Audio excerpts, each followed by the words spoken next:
Alors nous allons aujourd'hui aborder un sujet très particulier, spécialisé de la pratique astrologique, qui est l'astrologie mondiale. Nous connaissons tous l'astrologie par sa pratique individuelle.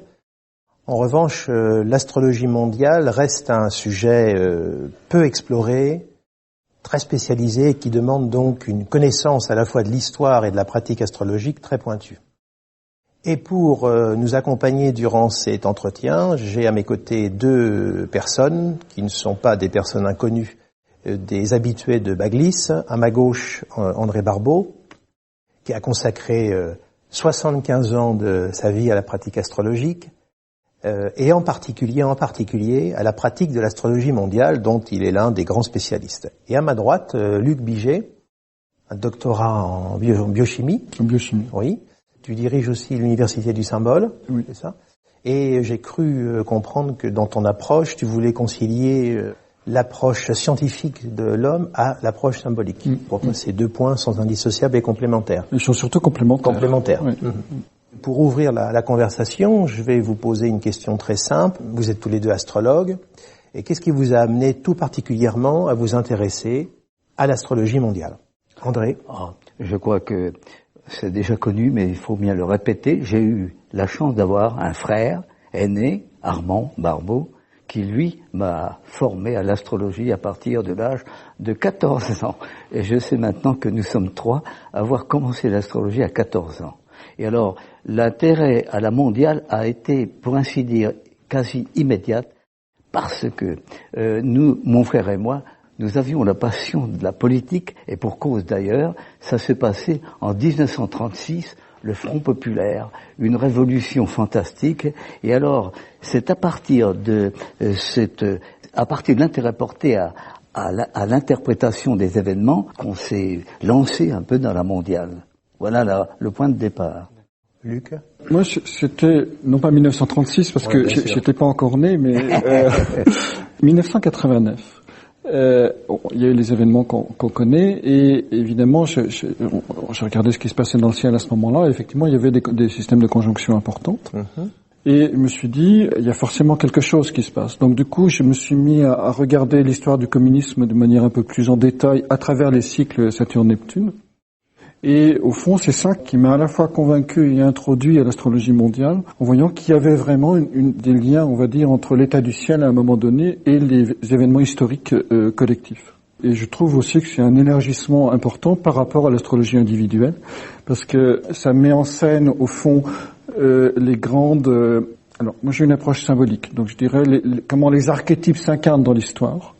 Alors que l'astrologie individuelle, c'est plutôt comment arriver c'est une ontologie, c'est une science de l'être, c'est-à-dire comment arriver à la révélation de son identité profonde. Donc, l'astrologie mondiale, si je devais donner une définition, ce serait comment, progressivement, c'est pas en fait l'histoire qui fait les mythes, c'est les mythes qui font l'histoire. C'est-à-dire comment, au fond, les grands schèmes de sens, les grandes structures mythologiques, puisqu'on peut les ramener, les planètes sont des dieux, s'incarnent progressivement dans l'histoire pour produire du sens à travers des formes qu'on appelle les événements. Et une question d'ordre très pragmatique. Pour l'astrologie individuelle, nous savons tous que nous créons un thème, nous calculons un thème astrologique à partir de la date, de l'heure et du lieu de naissance d'un sujet. Nous montons la carte du ciel.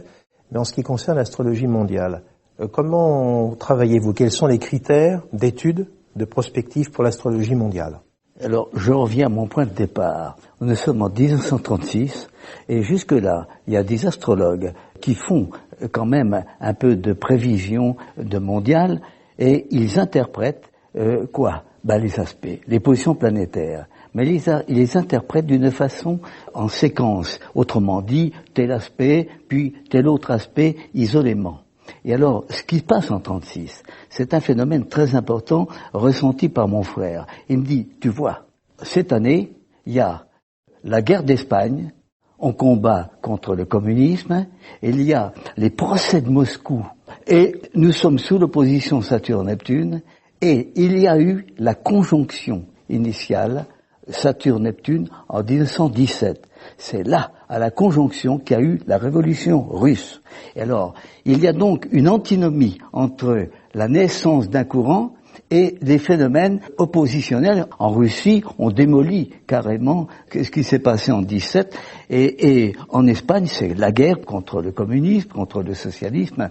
Alors il ajoute, mais il y a aussi le Front populaire. Alors le Front populaire, c'est autre chose, mais c'est finalement une fièvre révolutionnaire qui a très vite tombé. À partir de là, il n'y est plus question de penser l'aspect. Il est question de penser le cycle. Et alors, c'est à partir de là qu'on s'est mis à travailler les cycles planétaires. Voilà le point de départ pour nous. D'accord. Luc. Moi, je suis d'accord avec André, c'est-à-dire le cycle entre deux planètes est essentiel en astrologie mondiale, en voyant l'ensemble du processus, c'est-à-dire de la conjonction à la nouvelle conjonction. Alors, en fait, il y a plusieurs choses importantes, me semble-t-il. Il y a bien sûr les deux planètes qui vont décrire un cycle, c'est-à-dire raconter une histoire, au fond. Il y a le signe de la conjonction, qui est fondamental parce que ça donne la note de départ. Juste un exemple, puisqu'on est sur les cycles Saturne-Neptune. 1847, conjonction Saturne-Neptune, début d'un grand cycle qui a lieu en Verseau. Donc c'est à ce moment-là, Marx publie son fameux manifeste du Parti communiste. La naissance du marxisme. C'est la naissance du marxisme. Et la révolution de février 48. Et là, après, il y a eu la révolution de février 48, absolument. Datée européenne. Ouais. Alors, si on reste sur les cycles Saturne-Neptune, la prochaine conjonction a eu lieu, si ma mémoire est bonne, en 1883 en Taureau. C'est le moment du décès de Marx. La suivante a eu lieu en 1917 en Lyon, c'est le moment de la Révolution russe. Et la suivante encore a eu lieu en 1953 en Balance avec la mort de Staline, Khrouchtchev qui arrive au pouvoir, le dialogue Est-Ouest qui reprend donc le sens de la Balance. Et la dernière conjonction du cycle avant que ça reparte après le Verseau, c'était en Capricorne en 89, chute du mur de Berlin. Donc toute l'histoire du communisme au fond est racontée par les conjonctions successives Saturne-Neptune autour du zodiaque avec 4 ou 5 conjonctions. Donc je trouve que c'est très impressionnant de voir ça. Donc à la fois on a évidemment le cycle Saturne-Neptune, mais on a le grand cycle qui est le nombre de conjonctions successives Saturne-Neptune pour que l'ensemble du zodiaque soit parcouru par les conjonctions. Et évidemment, le signe de la conjonction est fondamental, puisque toute l'histoire du communisme s'est passée sous l'égide du Verseau, c'est-à-dire matérialisme scientifique et révolution, qui sont des valeurs Verseau. Donc les 144 ans du communisme. Ensuite, le décès de Marx en 83 en Taureau, nouvelle conjonction Saturne-Neptune. L'expansion territoriale.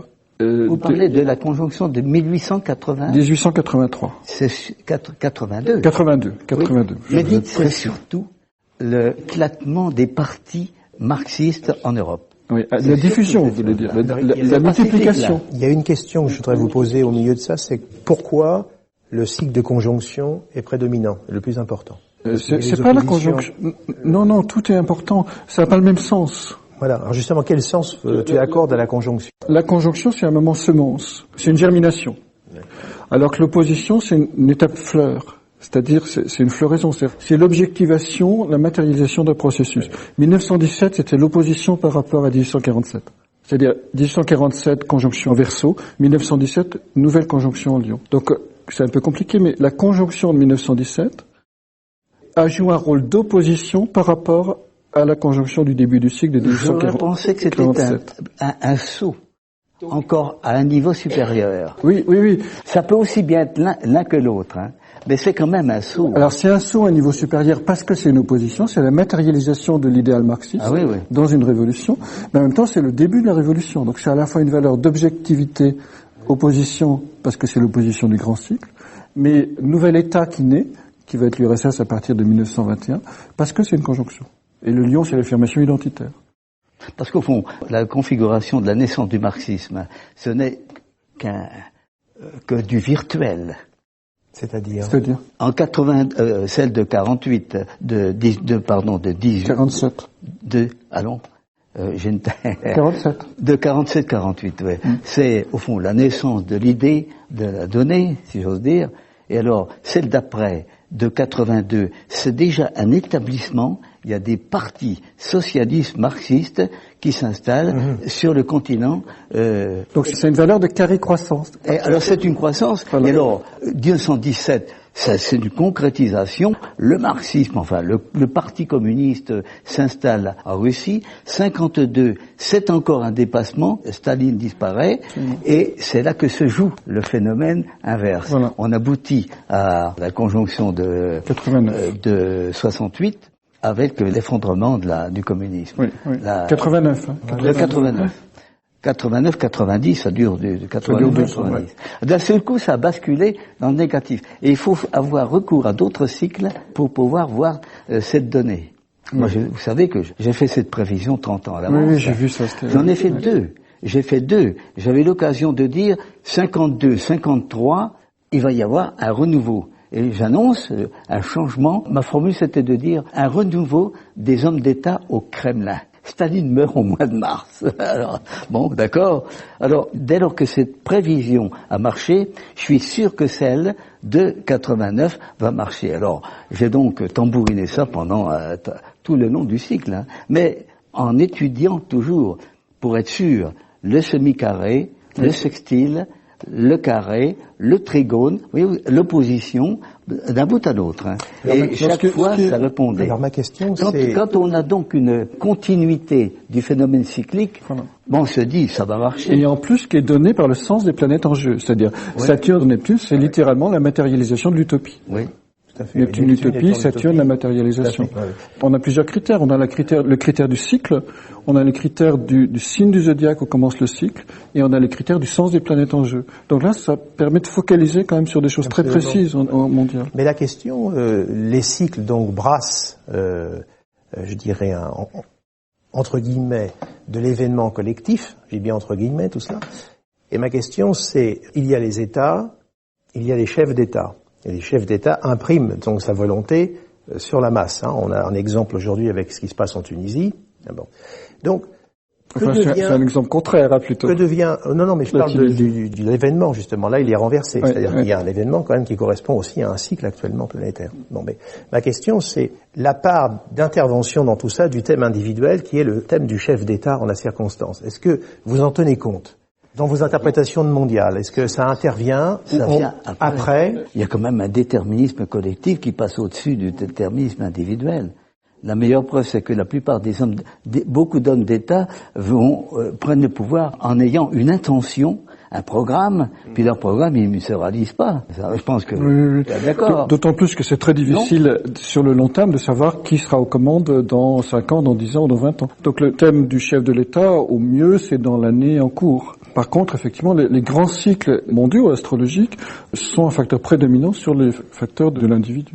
On peut le formuler autrement en disant, au fond, les personnes qui sont élues, au moins dans la démocratie à un moment donné de l'histoire, sont le reflet de ce grand schéma historique.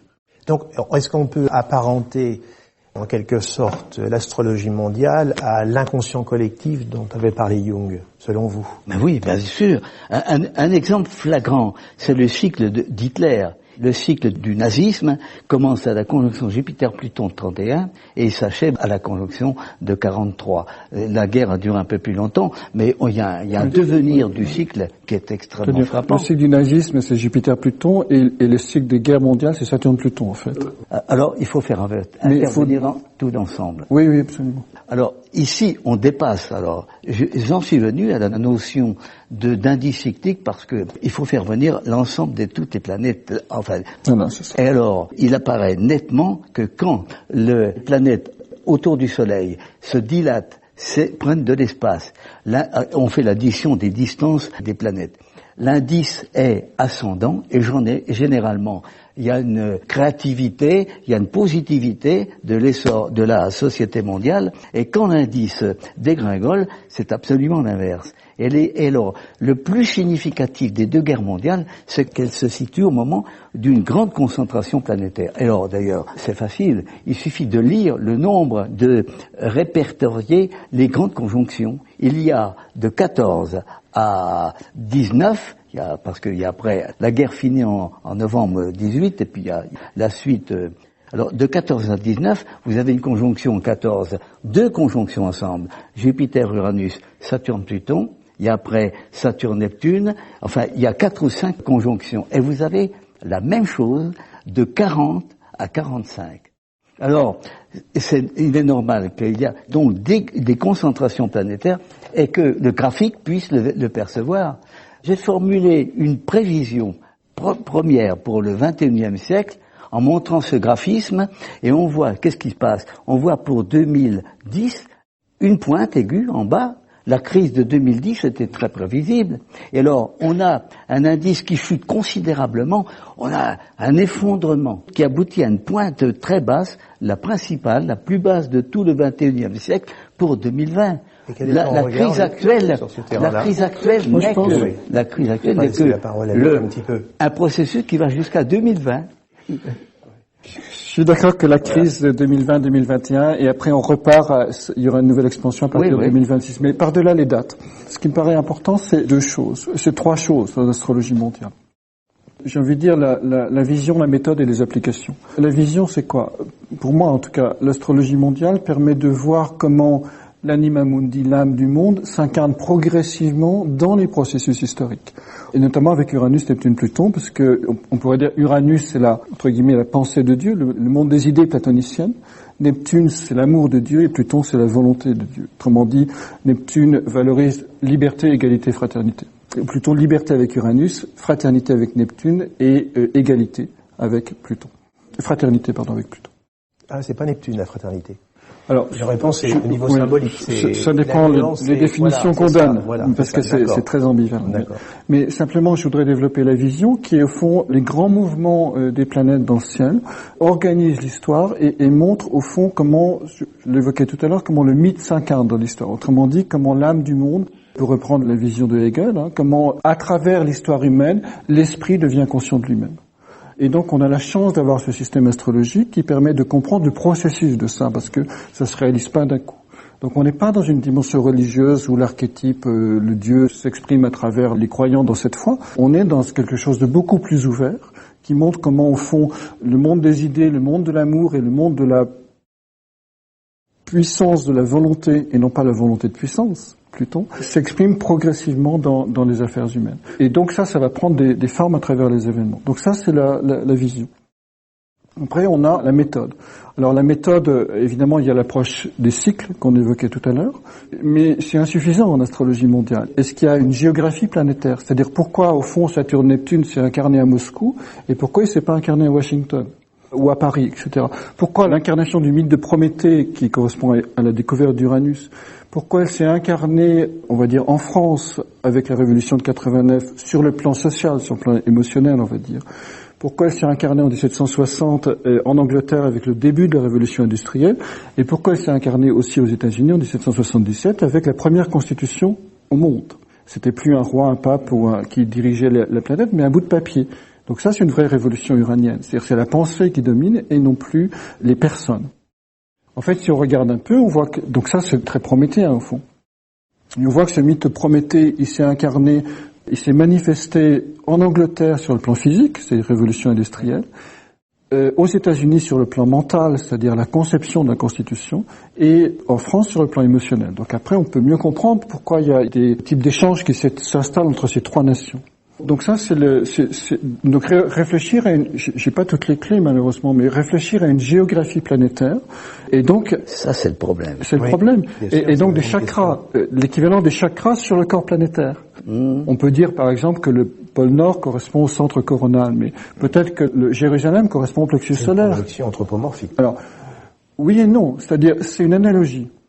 C'est-à-dire, on peut aussi dire l'inverse, c'est-à-dire l'âme est à l'image de la planète ou la planète est à l'image de l'âme. C'est pas vraiment une projection anthropomorphique.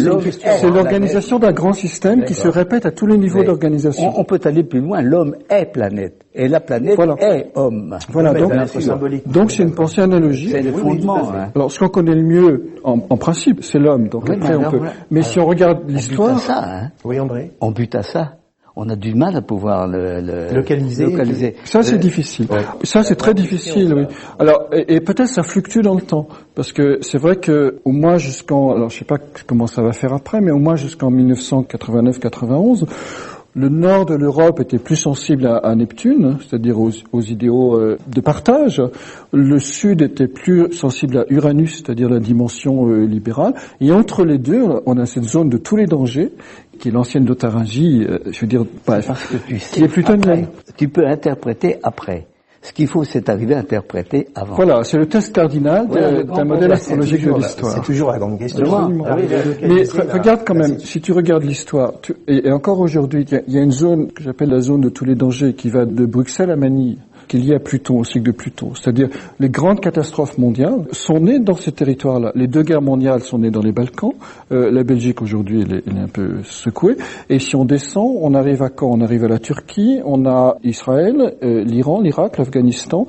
Plus loin encore, on a le Cachemire, avec le problème avec l'Inde, le Pakistan, et si on va encore après plus loin, on a les Philippines et Manille. Donc tout ça, c'est des zones de tension internationale terribles. Donc on a l'impression qu'il y a une espèce que cette zone-là qui réagit à Pluton, entre guillemets, est le lieu où l'inconscient collectif entre l'Asie et les mondes occidentaux est en confrontation. Et donc, ces zones sont importantes à regarder, en tout cas, et sont plus sensibles, évidemment, à la symbolique de Pluton, qui est la métamorphose de l'homme et l'intégration de l'ombre. André, ton opinion là-dessus? J'ai fait des recherches sur la localisation. Oui. Alors, évidemment, je suis plus concret ou plus pragmatique, puisqu'il prévoir, c'est quand même travailler sur un matériau qui soit tangible, historiquement. Alors, par exemple, c'est le classicisme de la mondiale. J'ai dressé les thèmes d'ingrès, de zéro bélier, les thèmes de saison, les quatre positions des angles. J'ai dressé les thèmes des lunaisons, quoi encore? Si, pour les déclarations de guerre, je n'ai rien trouvé. Oui. Alors, j'ai fait ça sur tout ce que je pouvais avoir, pas plus que seulement une soixantaine. Alors j'ai donné d'ailleurs dans mon dernier livre d'astrologie mondiale un graphisme où la répartition de quelque chose, 300 positions de Mars autour. J'attendais un résultat, mais je disais mais il faut. Enfin voyons. Non, j'ai rien trouvé. Oui, c'est très difficile. Alors, certes, je m'en cache pas, je l'ai dit. Certes, quand on est en 39, justement, en 39, l'ingrès du bélier pour la zone de Angleterre, France, Allemagne, il y avait un lever de Mars.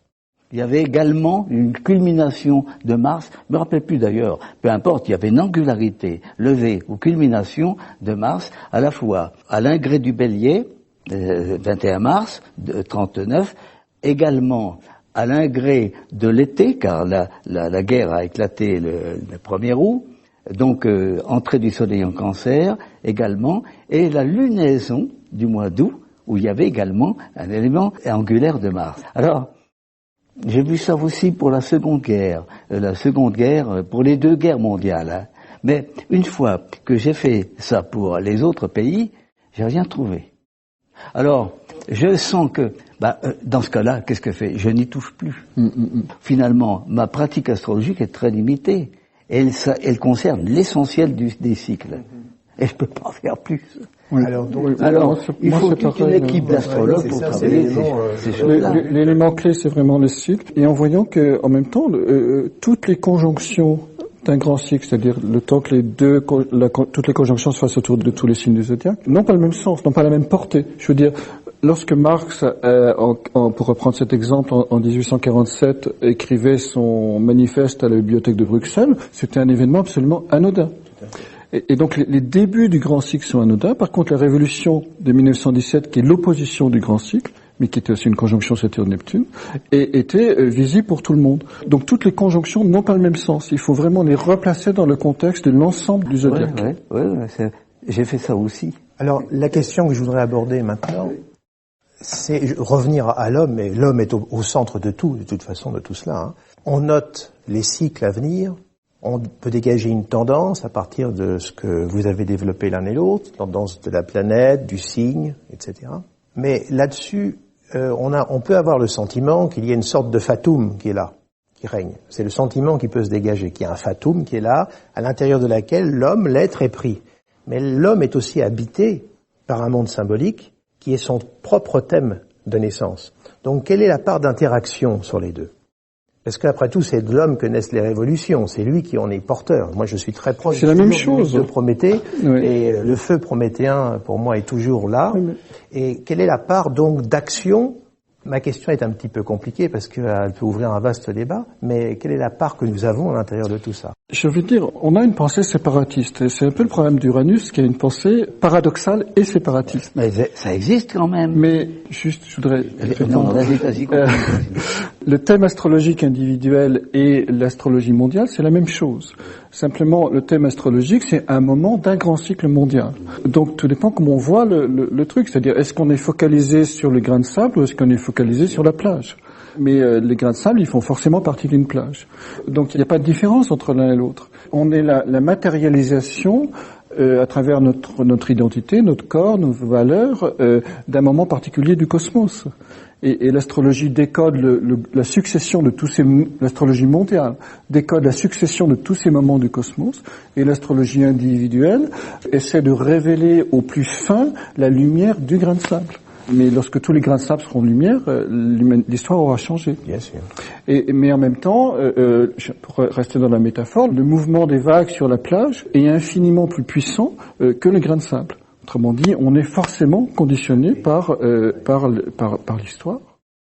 C'est à la fois une évidence en même temps. Bien sûr. André? Je peux vous donner 2 exemples concrets. Je les ai présentés dans un texte que j'intitule dans mon site Panorama des affinités électives. Le cas, par exemple, le cas individuel. Louis XVI a été guillotiné. Il avait une conjonction Soleil-Jupiter à 29 Lions, 0 Vierge. Et les 4 hommes d'État, ou les 4 politiques qui ont fait la Révolution française, alors tu peux les citer, avaient tous les 4 Mars à une dizaine de degrés les uns des autres sur la conjonction Soleil, Jupiter en 12, la prison, ça va le faire. C'est ça qui est fabuleux. On a vraiment le sentiment d'un amoncellement. Alors, Robespierre, vas-y sur les noms, Danton, Marat, et puis le grand Saint-Just. Alors, le phénomène collectif, je vais vous le signaler, quand vous traitez par exemple la guerre de n'importe laquelle des deux, la guerre de 45 par exemple, vous posez les Mars de l'Union soviétique, de l'Allemagne, de l'Italie, de la France et de l'Angleterre et des États-Unis, et vous avez une conjoncture remarquable. Alors, remarquable d'autant plus que ça fonctionne avec les transits d'allure de Neptune. Neptune transitait Mars de l'Allemagne nazie. Mars, quand Hitler a pris le pouvoir, il était à 21 degrés de la Vierge, quelque chose comme ça. Et alors, ça fonctionne également avec il y a une combinatoire qui est extraordinaire. Il y a un jeu extraordinaire. Alors, le Mars de l'Allemagne nazie à 21 degrés de la Vierge est au carré du Mars dans les 20 degrés des États-Unis. Et alors, ça fonctionne. Et ça fonctionne avec le déplacement des planètes. Alors, c'est vrai, ça fonctionne aussi bien sur le plan individuel que sur le plan collectif. Bien sûr. Alors, c'est souvent étonnant. Si on regarde le thème individuel, Marx était taureau à son verso. Bon, quand on écrit le Capital, on est forcément taureau à son verso, entre guillemets. Mais au moment, lorsqu'il est mort, en 83, la conjonction Saturne-Neptune tombait sur son soleil. C'est-à-dire, ou sur son ascendant, sur son soleil, puisque c'était en taureau. Mais ce que je veux dire, c'est qu'il y a une espèce de synchronicité incroyable entre le thème individuel et la vie collective, et que c'est ça la magie de l'histoire. C'est-à-dire, c'est lorsqu'une destinée individuelle rencontre un grand courant de conscience-énergie collective. Et la magie de l'astrologie. Et la magie de l'astrologie, parce que ça rend ça objectif. Ça donne du sens. Ça permet Oui. Disons que ça permet de le visualiser à travers des symboles. Donc on sait que c'est pas de la pure imagination, et on peut vérifier que ça peut se répéter avec toute la complexification de la répétition en astrologie, parce que le ciel est jamais identique à lui-même, donc tout ça c'est un peu compliqué à rentrer dans des statistiques. Mais quand on raisonne en termes de sens, ça s'éclaire d'une manière extraordinaire. Justement, pour rester sur cette question du sens, cette pratique que vous avez l'un et l'autre de l'astrologie mondiale, aiguë, et même en tant qu'astrologue aussi pratique individuelle du thème, parce qu'on commence par cela, en quoi ces découvertes, ces constats, ces investigations que vous faites sur demain, également sur le passé bien sûr, en quoi ça a une résonance sur votre rapport à la vie, votre perception de la réalité? Je crois que ça ne peut pas laisser neutre. Ça me semble... Disons, pour répondre rapidement... André, tu voulais répondre? André, non, j'ai pas... Non, d'accord. Disons que ça m'a permis d'abord de voir que l'histoire a un sens. C'est-à-dire, elle n'est pas chaotique, elle n'est pas non plus prédestinée. Au fond, pour parler un peu d'un point de vue philosophique, on pourrait dire que l'histoire, telle que le suggère le modèle astrologique, se situe entre les visions hegeliennes et la vision marxiste. Parce que Hegel disait au fond, c'est la ruse de la raison. Hegel disait au fond, à travers les passions humaines, la raison, il l'écrivait avec un R majuscule, cherche à se révéler à travers les histoires humaines, et les hommes, à travers leur objectif personnel, ignorent la nature de cette grande raison qui est l'histoire de l'histoire.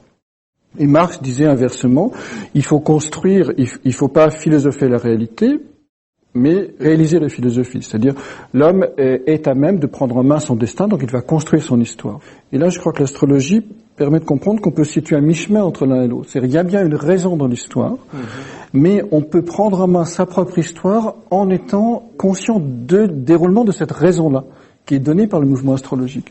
Donc c'est une ouverture formidable par rapport à la manière d'envisager le futur, alors en termes politiques, en termes économiques, en termes humains, tout simplement. André? Je reviens à peu près au même en disant, à ma manière à moi, c'est que je comprends mieux ce qui se passe. J'ai une compréhension parce que il y a un ordre quand même de l'évolution cosmique. Par exemple, c'est un texte que j'ai publié en 2008. C'était l'époque de mai 68. Et alors, en 68-69, nous avions la conjonction Jupiter-Uranus, justement, fin Vierge, il y a Pluton à côté, fin Vierge, entrée Balance. 42 ans se sont écoulés. Et nous avons maintenant la fameuse conjonction Jupiter-Uranus, fin Poisson. À l'époque, je dis, il y a un homme d'État qui a pris le pouvoir au moment de la conjonction en question, en 68 ou 69, c'est Kadhafi, Bon. Et alors, un pronostic que j'ai formulé à ce moment-là, c'est de dire, il ne serait pas impossible que Kadhafi puisse disparaître politiquement pour une raison ou pour une autre, au moment où se reforme la fameuse conjonction en face. Et il est quand même significatif que on en a parlé depuis 2 jours avec la révolution qui s'est passée, car jusque-là, on ne savait pas, au fond, la crise qui a commencé en 68, en 2008, j'en suis plus. On se perd vite dans les dates en astrologie mondiale. La crise qui a commencé en 2008 avec l'opposition Saturne-Uranus a été la crise économique. Est venue derrière l'opposition Jupiter-Saturne, l'Europe, mais jusqu'ici, je considérais que la conjonction Jupiter-Uranus n'avait correspondu à rien historiquement. Ce qui s'est passé, là, est très significatif, car c'est une conjonction qui se fait au premier degré du premier signe du zodiaque. Alors, une conjonction Jupiter-Uranus à l'entrée du Bélier, c'est de l'inédit, c'est de l'inattendu. C'est quelque chose vraiment qui sort de l'ordinaire. Et il faut convenir que cette révolution qui a eu lieu dans le monde arabe, elle est tout à fait initiatrice. Et alors, justement, aujourd'hui, les pays arabes, ils ont la trouille.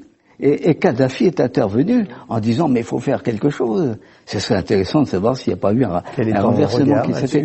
Alors, la conjonction Jupiter-Uranus, Luc. Et je cite encore, oui. Je termine, André, c'est pour laisser la parole à Luc. Termine. Ah bon, à propos, c'est aussi la période de la révolution féminine de ces années. La révolution féminine, de quelle année, la libération, 68, 69. Et alors, j'ai lu récemment dans un texte où on disait que les femmes d'aujourd'hui, les jeunes filles d'aujourd'hui, pas du tout.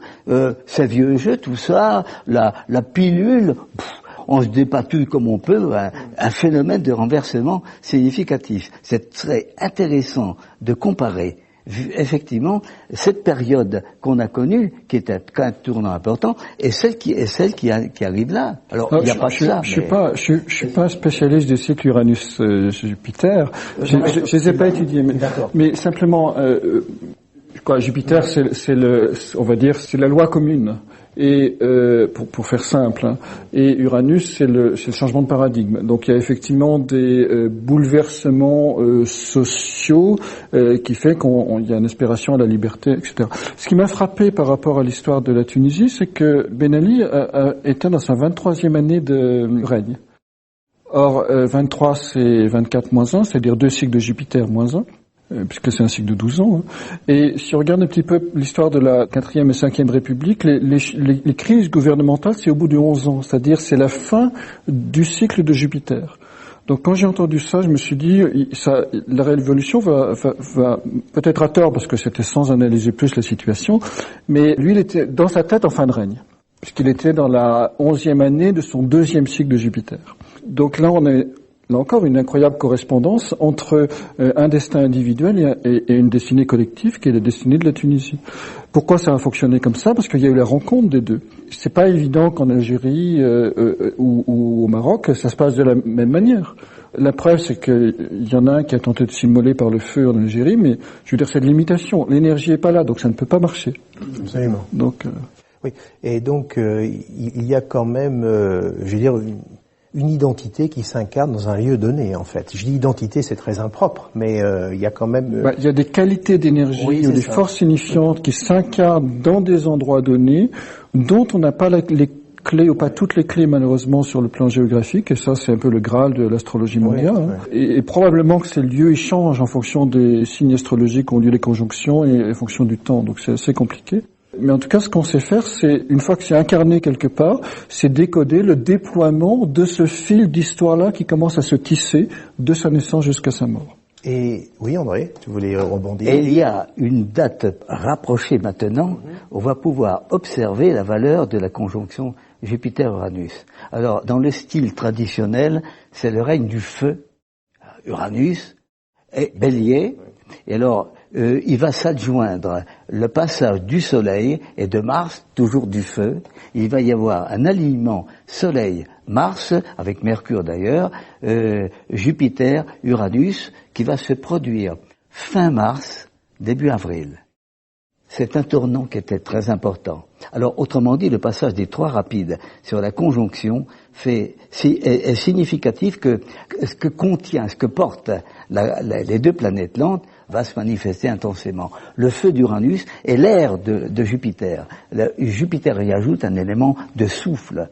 C'est pour ça que les 14 conjonctions Jupiter-Uranus, 41 conjonction Jupiter-Uranus, 68 conjonction Jupiter-Uranus, des grandes manifestations spectaculaires, elles sont très, très nettement dans le signe de cette tendance.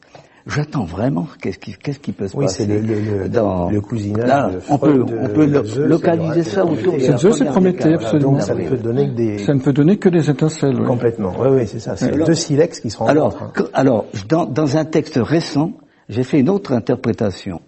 Il va se produire dans ces journées-là, une opposition Jupiter-Saturne. Elle se reproduit. Et alors, Neptune va se trouver au semi-carré d'Uranus, au sesquicarré de Jupiter. Et l'interprétation que j'avais donnée, c'était que nous tendions à avoir des manifestations populaires de caractère révolutionnaire. J'ai pris une précaution en disant, mais ça peut aussi être une pandémie, Neptune fait penser à tout ce qui est dans ça. Il faudrait regarder, mais là j'ai pas la réponse. Où se trouve cette conjonction Jupiter-Uranus du Bélier par rapport au grand cycle Jupiter-Uranus dans tous les signes du zodiaque. Il faudrait regarder. Alors, l'ennui de procéder de cette façon, c'est que quand c'est trop lointain, on peut difficilement faire la comparaison. Car le monde n'avait pas beaucoup changé tant que c'était le monde qui s'arrêtait à Saturne. Avec l'arrivée d'Uranus, de Neptune, de Pluton, alors on peut quand même, on peut faire la conjonction, la révolution industrielle, elle a commencé à la conjonction Uranus-Neptune du début du Capricorne autour de 1821, mais on peut difficilement faire des comparaisons. Oui, on peut pas comparer les formes, on peut comparer le sens. On peut comparer le sens. Le sens, oui. Les formes sont créées par l'histoire, mais le sens reste mais l'astrologie, présent. C'est une connaissance du sens. Absolument. C'est pas une connaissance de plus, mais c'est fondamental, c'est l'essentiel. Il y a une chose très étonnante. Moi, je crois que si on veut vraiment faire de l'astrologie mondiale de manière un peu globale, il faut remonter au VIe siècle avant notre ère. À la grande conjonction Uranus. La période axiale. La période axiale. On avait une triple conjonction Uranus, Neptune, Pluton en taureau en moins 576, moins 577, et qui est rarissime puisqu'elle se reproduit tous les 4 millions à peu près. Donc on n'en a jamais eu depuis. Par contre, qu'est-ce qui s'est passé à ce moment-là? En l'espace de 30 ans, naissance de Lao Tzu, naissance de Confucius, naissance de Bouddha, naissance de Pythagore et de Zoroastre et destruction du premier temple de Jérusalem. Et j'ajoute l'histoire du monde a changé à partir de ce moment-là. Mais c'est la naissance de la civilisation. Mais j'ajoute telle qu'on la connaît nous. Vous oubliez quelqu'un. Il y a eu le jaïnisme. C'est la naissance du rationalisme également. Et le siècle d'or d'Athènes et du rationalisme. Voilà. Absolument. Alors là, à propos, on revient à la notion de la grande année, la véritable grande année. Parce que j'ai lu récemment dans une revue un astrologue qui parle de la grande année et qui cite la précession des équinoxes. Alors, c'est une erreur. Non, la grande année, c'est celle dont on a parlé là. Absolument. Oui. Ah oui. Alors on peut remonter. Je suis d'accord avec vous là-dessus. Mais pour la comparaison avec le vécu, il y a une telle mutation.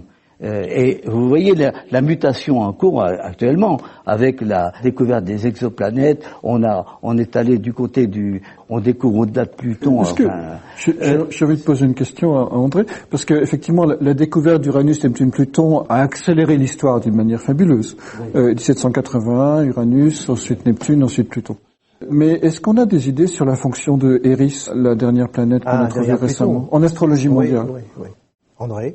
Pluton? Eris, la planète qui a été trouvée après Pluton. Eris. Ah. Quelle est la planète de la discorde? Alors, tu veux dire la discorde? C'est la copine de... Non, mais je suis sûr qu'il y a déjà des astrologues qui ont fait un bouquin là-dessus. Hein. C'est pas ça. J'en suis sûr. Mais j'en suis sûr. Alors, on se jette comme des fauves sur des cailloux qui sont mal foutus. Le système solaire, c'est un ordre. Ça fonctionne, marche bien. Alors, les planètes avec le soleil marchent. Et quand on a affaire à des haricots de rien du tout, mais je vois des bouquins, des gars qui font des livres superbes en la matière.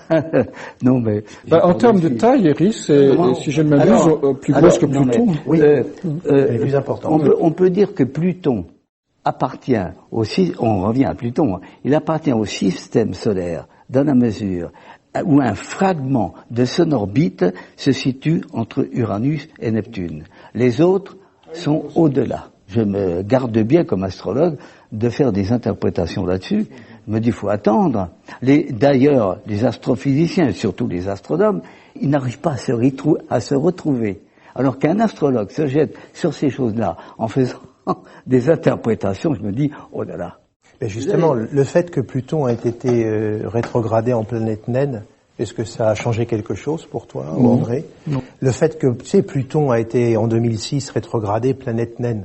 Hein, la communauté astronomique de Prague et la rétrogradée. Il devrait y avoir des mauvais aspects sur Pluton. Est-ce que ça a changé quelque chose pour Non, vous? je pense que en astrologie mondiale ça change rien. On peut le lire d'un point de vue symbolique en disant que ça veut dire que l'humanité a encore beaucoup de difficultés à intégrer la fonction de Pluton, qui est la puissance de la volonté.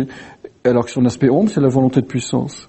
Donc ça veut dire que cet aspect de Pluton, qui est symboliquement rétrogradé au rang de planétoïde, n'est pas encore intégré par la conscience collective humaine, et donc j'y vois plutôt un avertissement. Oui, tout à fait. Et il est souvent abordé cette notion par beaucoup de philosophes, la formulation d'accélération du temps. Oui. Qui reste toujours pour moi une énigme, l'accélération du temps. Est-ce que en astrologie mondiale, vous avez une réponse à cela, par exemple? L'accélération de l'histoire, oui. Oui, mais il parle de l'accélération du temps. C'est pour ça que ça reste déjà la formulation reste pour moi assez incompréhensible. mais je voulais quand même l'aborder éventuellement si vous aviez l'un et l'autre un regard là-dessus par rapport au cycle planétaire. Non, mon sentiment, c'est que le temps, et là je me réfère aux données scientifiques, le temps n'existe pas. C'est-à-dire les équations de la mécanique quantique et de la relativité générale peuvent être exprimées sans la variable du temps, sans la variable t. dans certaines structures en tout cas. Donc le temps, en fait, probablement que le temps est une reconstruction du cerveau pour rendre humaine la toute-puissance des archétypes qui, sans cet étalement du temps, nous écraserait. Pourtant, l'astrologie est liée au temps. Dans la pratique prévisionnelle, on Parce situe. Il y a un rapport au temps quand même. Saturne est, par exemple, symboliquement, le dieu du temps. Donc il y a un rapport au même temps qu'on ne peut pas évacuer. On ne peut pas l'évacuer à un certain niveau de réalité qui est celui du monde astrologique, mais au-delà, si on se place dans une symbolique de la galaxie, par exemple, tout ça, ça semble immobile. Bien sûr. Donc, ce qui veut dire que si on se place, on peut placer sa conscience au-delà du temps et voir que tout ça, c'est à la fois éternel et en mouvement. Enfin, c'est un truc difficile à exprimer parce qu'on l'exprime forcément dans le temps. Mais je veux dire, tout est déjà là, quoi, quelque part. Oui. André, ta réflexion sur le temps Ce que je pense, pour revenir à l'initiale de ton intervention, c'est que tout a changé avec la révolution industrielle de la conjonction Uranus-Neptune 1821. Et cette conjonction est revenue avec celle il y a d'une décennie. Il faut dire que, par exemple, le phénomène, les principales configurations récentes, c'est la triple conjonction. C'est la concentration planétaire des années 82, 83, 84.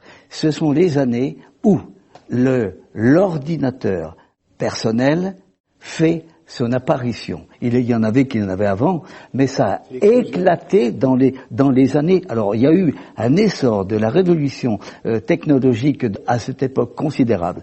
Et alors, la configuration la plus pointue, c'est lorsque Jupiter s'est joint à la conjonction Uranus-Neptune de 97. Et c'est Internet qui est apparu.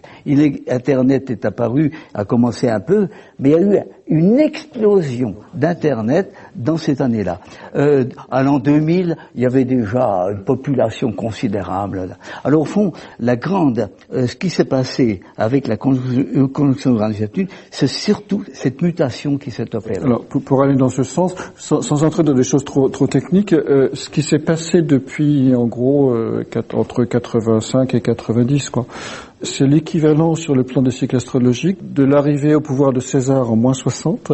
L'équivalent suivant a été 622, donc l'hégire, donc la croissance de l'Empire musulman. Ensuite c'est 1307, la naissance de l'Empire ottoman. Et maintenant c'est 88-90. Donc on va probablement vers un changement de civilisation comparable à ce qu'a été dans l'histoire l'Empire romain, l'islam et l'Empire ottoman. Autre comparaison, je reviens à l'indice cyclique. Tous les 5 siècles, il y a un moment où les planètes se concentrent au maximum. Si on remonte à la configuration antérieure, c'est l'époque où les marins font la conquête de 1490 par là. Christophe Colomb découvre l'Amérique. Et alors, on s'éclate, on fait la conquête du monde. On va conclure. Et aujourd'hui, on fait la conquête du monde virtuel. Je vais faire la comparaison avec maintenant. Non, mais on va arriver à la conclusion de l'enregistrement. Donc, je vais vous laisser la parole avec Internet, pour conclure. Avec Internet, on navigue partout. Ouais. Oui, c'est sûr. Voilà ma conclusion. Luc? Oui. Pour conclure, tu as quelque chose à dire Moi, je crois que l'astrologie mondiale est sous-utilisée ou sous-étudiée. Parce que d'une part, il y a très peu de gens qui en font, mais ça, c'est pas un critère. Mais le critère, pour moi, c'est quoi? C'est l'utilité que ça peut rendre au monde politique, au monde économique, et parce qu'au fond, c'est un outil qui permet de prendre en main sa propre histoire en termes collectifs. De même que l'astrologie individuelle permet de prendre en main sa propre histoire ou son propre devenir sur le plan individuel. L'astrologie mondiale est un moyen, non pas de prévoir l'avenir, mais de penser le futur. C'est-à-dire de faire de la prévoyance par rapport au moment de crise, au moment de danger, et de recontextualiser un moment du futur par rapport à ces grandes résonances qu'il a dans le passé. Par exemple, est-ce qu'on peut établir, la réponse est oui, mais est-ce qu'on peut établir des résonances entre ce qui se passe en Israël et les croisades, par exemple, parce que c'est le même cycle astrologique. Donc ces grandes résonances permettent d'aborder, au fond, des situations politiques, économiques, sociales compliquées, et permettre de les éclairer par rapport à certains points du passé et aussi en comprenant les énergies qui sont en jeu. Donc je trouve que c'est un outil qui devrait être plus utilisé pour sortir du bateau ivre dans lequel on se trouve aujourd'hui et qui n'a plus de gouvernance. Bateau ivre qui n'est pas rimbaldien, là. Rimbaud. Qui n'est pas un rimbaldien, non, voilà. oui, absolument. C'est pas le bon, celui-là. Absolument. Merci beaucoup.